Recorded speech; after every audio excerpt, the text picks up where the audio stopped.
In the 1960s, not long after the Beatles invaded America and kids everywhere picked up guitars and drumsticks and formed their own bands, enterprising individuals all over Chicago and the suburbs saw opportunity.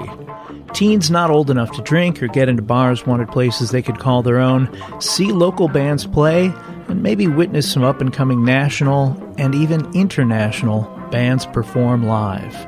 This is the story of Chicago's teen rock clubs of the 60s. I'm Tommy Henry. Welcome to the Chicago History Podcast.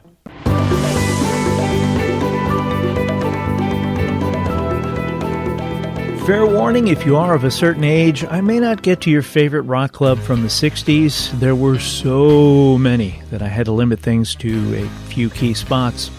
I will sprinkle in mentions of many clubs throughout this episode, so pay attention. I may just mention some sure to jar some memories. Often called one of the first and best teen rock clubs of the Chicago area, The Cellar in suburban Arlington Heights was the brainchild of Paul Sampson, a late 20-something postal worker and record shop manager living in the area with his wife and 3 kids. After seeing a show by local teen band Shadows of Night at a VFW hall, he talked the young musicians and their parents into letting him manage them. After sponsoring 2 local dances featuring Shadows of Night, Sampson decided to open a place of his own in which teens could meet and local bands could play. Originally called The Blast, when it opened in 1965, Sampson's Soda Pop Club was initially open only on Saturday nights at a VFW hall before moving for a short time to a country club in Mount Prospect and even an empty Jewel food store before finding a spot in the basement of the former St. Peter's School.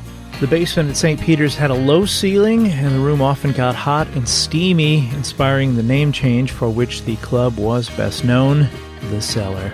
Sampson later was quoted as saying he wanted something similar to the Cavern Club, the Liverpool, England teen spot where the Beatles got their start. In May of 1966, Sampson opened The Cellar in a nondescript brick building that had shared with a tire shop near train tracks off Salem and Davis Streets in Arlington Heights. The cinder block walls were painted black with dark lighting and netting hung from the ceiling. Sampson claimed it was, quote, carefully planned to look unplanned, end quote. He decided not to include chairs or tables, hypothesizing, quote, if a fight were to start, the best weapon in the world is a chair, end quote. He later let kids spray paint the walls and write their names on the walls. Admission was usually between $1 and $5. In June of 1966, Sampson and village officials agreed to restrict admission to high school students from nearby school districts 211 and 214, as well as St. Viator and Sacred Heart of Mary high schools. Students would be required to purchase an ID card for $1.25 with their picture and a signature of one of their parents. According to one article I read about a very upset teenage editor of the Arlington High School newspaper, The Cardinal, named Tom Walsh, the checking ID cards thing only lasted a few months before Cellar management stopped checking, which according to Walsh allowed, quote, the undesirables, end quote, to return. As the popularity of clubs like The Cellar grew, local newspapers capitalized on this by featuring columns geared toward teens with names like Potpourri of High School News, High School Highlights, Serendipity, and, in the case of the Arlington Heights Daily Herald, one called Lemmy Cluya. While running The Cellar, Paul Sampson continued to guide the path of Shadows of Night with lead singer Jimmy Sans. That band had a national hit in 1966 with its slightly sanitized version of the Irish band Them's song, Gloria, sung by Van Morrison, which hit number 10 on the Billboard charts.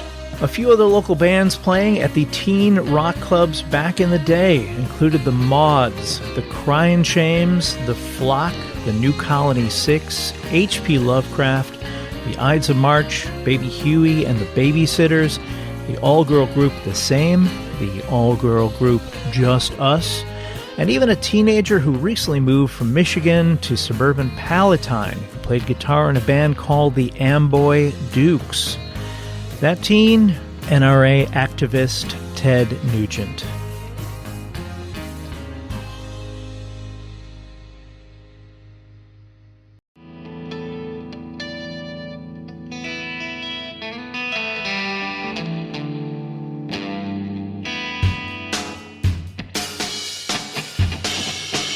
Stepping away from the cellar for a moment, as teen clubs started popping up around Chicago and the suburbs, a few of those clubs decided to join forces to help the Leukemia Society of Chicago with a Marathon of Bands held March 27th, 1966, for 6 straight hours.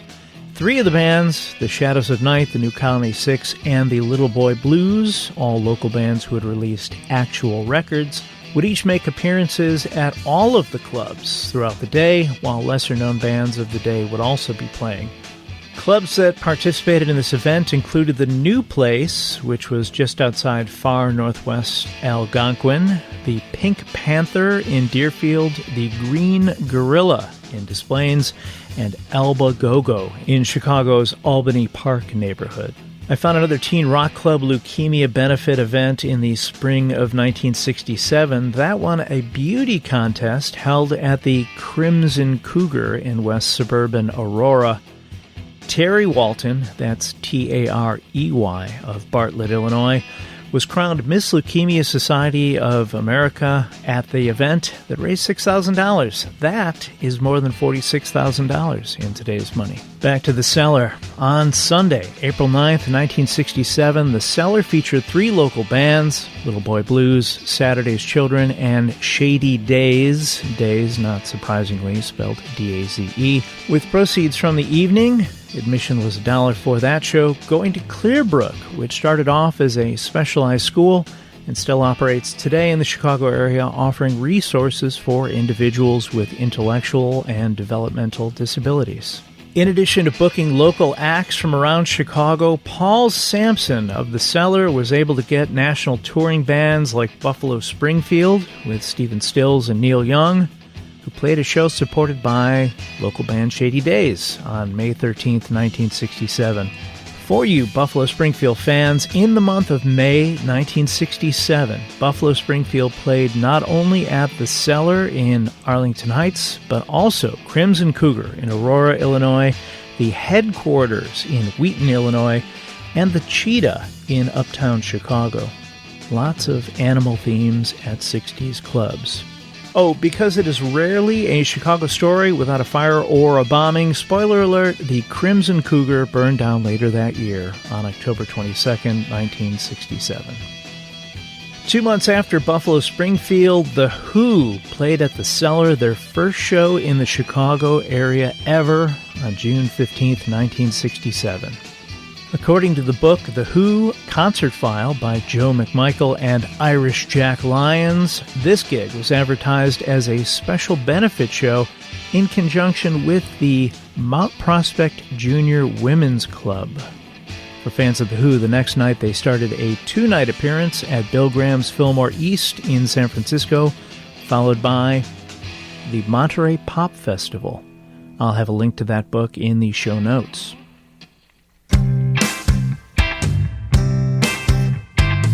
According to a 2001 article in the Tribune about an exhibit at the Arlington Heights Historical Museum, in April of 1968, a wealthy doctor from the North Shore hired an up-and-coming British band to play for his teenage daughter's birthday party. Those musicians were paid an extra $4,000 to perform the next night in Arlington Heights at the Cellar.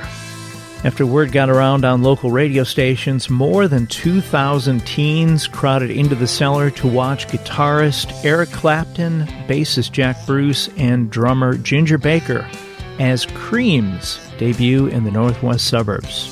According to club owner Paul Sampson, they were expected to play 45 minutes, but ended up playing for an hour and a half. Also in April of 1968, British band the Yardbirds, featuring a pre-Led Zeppelin Jimmy Page, played at the Cellar. I have some amazing pictures, courtesy of Roy Vombreck, who was there and kindly gave me permission to share his photos on the Chicago History Podcast social media pages. Thanks, Roy. As a parent, I can't help but wonder how places like the Cellar and other teen rock clubs were viewed back in the 60s. According to a Chicago Tribune article from April 16, 1967, Paul Sampson said, quote, "Parents and community leaders have a standing invitation to visit the night spot at any time," end quote, and that 5 or 6 policemen are on duty at each dance. The police were off duty and paid by Sampson. I found very few reports of anything terribly unseemly happening at that club.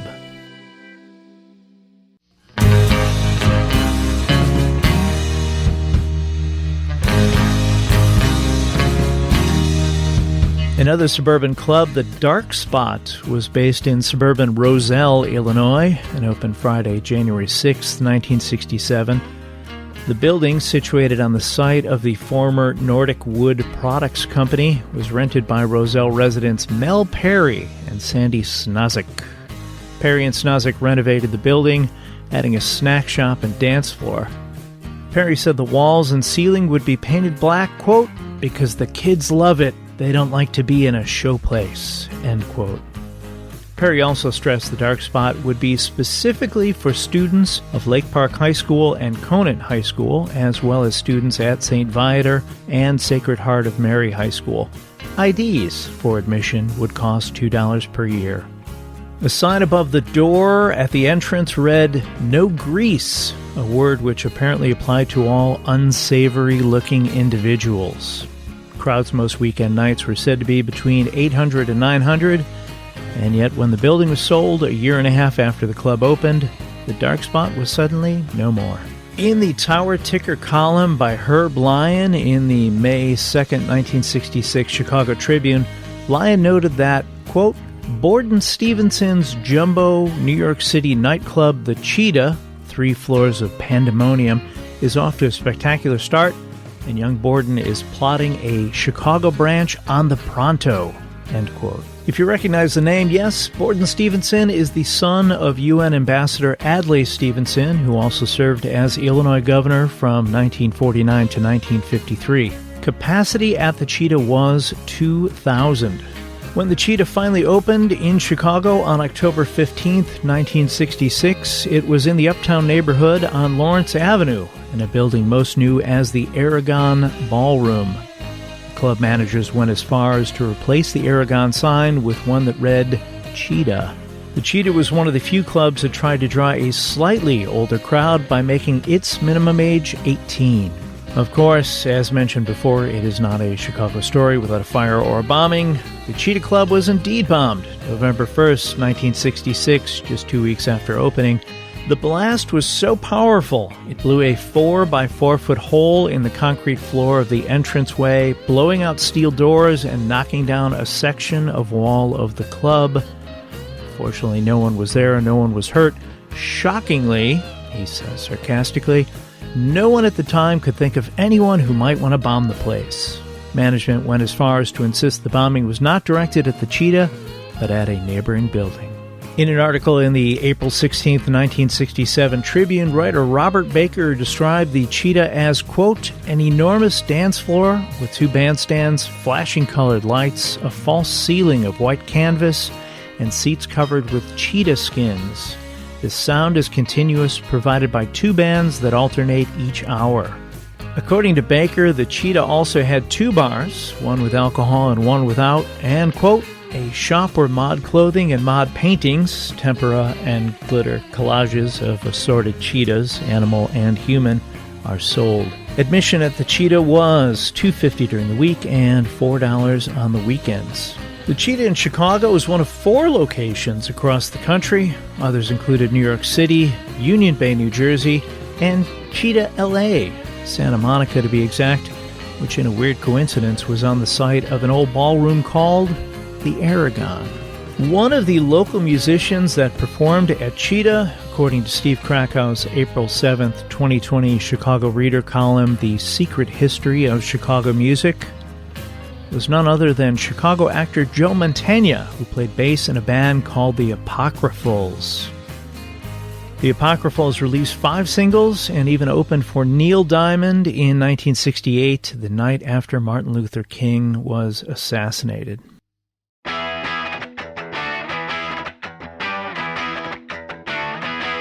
While there were plans for Cheetah locations to be built in London, Mexico City, Tokyo, and other large cities around the world, by early June 1968, after just a year and a half, the owners of the Cheetah chain declared bankruptcy for the Chicago location, and management of the building returned to the owner, Emerson Whitney.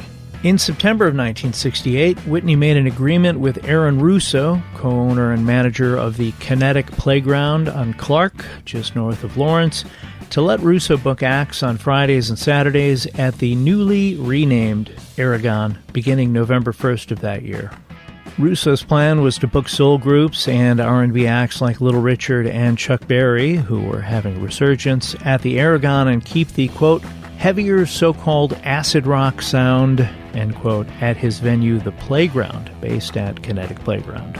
Quick club mention, it has been said one of the bouncers at the Deep End, a teen rock club in Park Ridge, Illinois, was moonlighting Chicago cop Dennis Farina, who eventually became an actor, often working with Chicago-born director Michael Mann.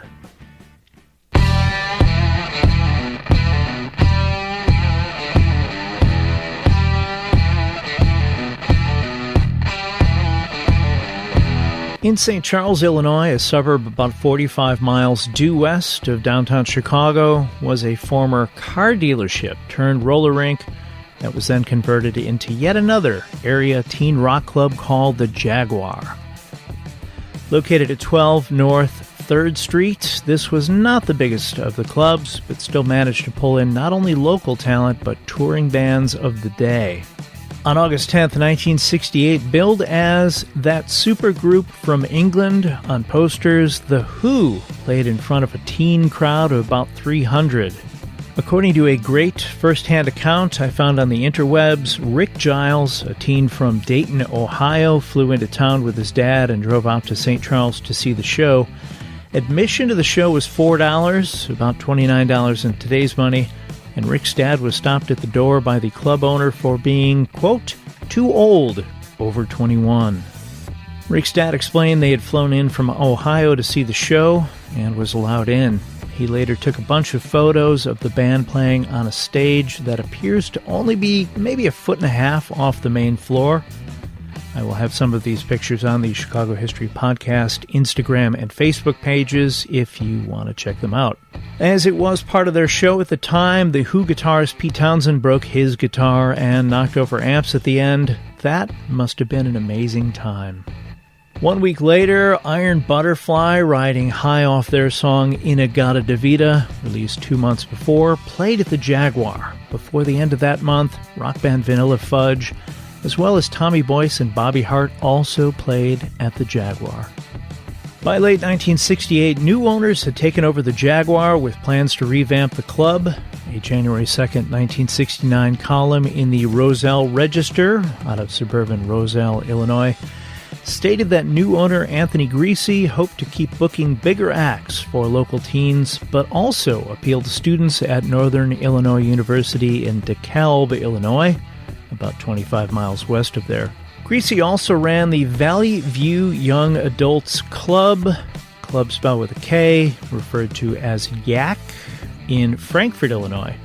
Although that was billed as the largest teen club in the United States, I found very little about YAK while researching this episode.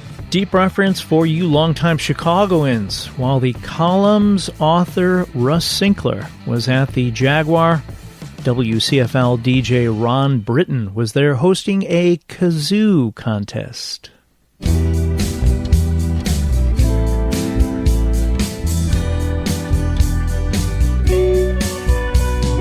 Sidebar, back when radio disc jockeys were huge personalities, it was not uncommon to see the aforementioned Ron Britton and other DJs like Larry Lujak, Dick Biondi, Don Chapman, Jim Stagg, Jerry G. Bishop, Joel Sebastian, and Tom Ruggiero at the clubs, hosting events and bringing attention to their respective radio stations.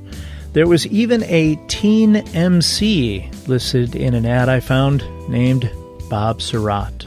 By the early 1970s, most of the teen rock clubs had shut down, victims of changing times and liability issues. Some closed quietly, but for some the end was not so quiet. Much like the Crimson Cougar in Aurora, the new place in Algonquin had burned to the ground on December 20th, 1968. The Cellar had an abrupt ending. While he planned to close on Saturday, June 27th with a grand finale, Paul Sampson's club ran into trouble the night before when, according to an article in the Daily Herald, a police cadet by the name of Arthur Anderson saw one of the cellar's employees drop a, quote, marijuana cigarette. The cadets summoned officers, and the 17-year-old cellar employee was charged with possession of marijuana. While he was being taken away, an 18-year-old employee started shouting obscenities at police, as well as statements that were of, quote, a threatening nature. The second youth was charged with disorderly conduct and aggravated assault. The next day, the police chief was informed of the events from the night before and was told club owner Sampson had accused the police of harassing him from the day he opened the club 6 years before, and that, quote, he would get even with them all that night, end quote. Ugh. Sampson denied making the threat, but the police chief preemptively shut down the club, rescinding Sampson's license. Sampson claimed 1,000 teens showed up that night, only to be turned away. Police estimated the crowd was slightly more than 200.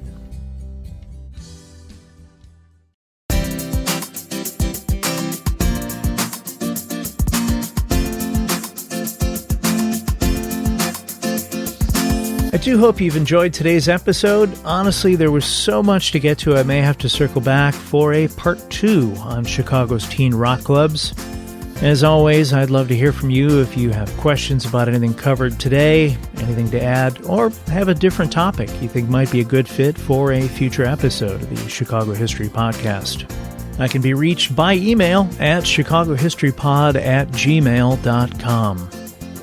I'll be posting news articles, pictures, and ads from back in the day related to this episode on the Chicago History Podcast social media pages. There is a lot to share. Check it out and give us a follow, please. Thanks, as always, to John K. Schneider for creating the Chicago History Podcast logo and the art used on the social media pages. He can be found at Angel Eyes Art JKS on Instagram, or via email at angeleyesartjks@gmail.com. If you would, please take a moment and like, subscribe, and kindly review this podcast wherever you listen to podcasts, and tell a friend. It helps us get the word out and reach new history fans and fans of Chicago. Get out and explore when possible. Learn more about whatever city you live in, and stay safe. Thanks for listening.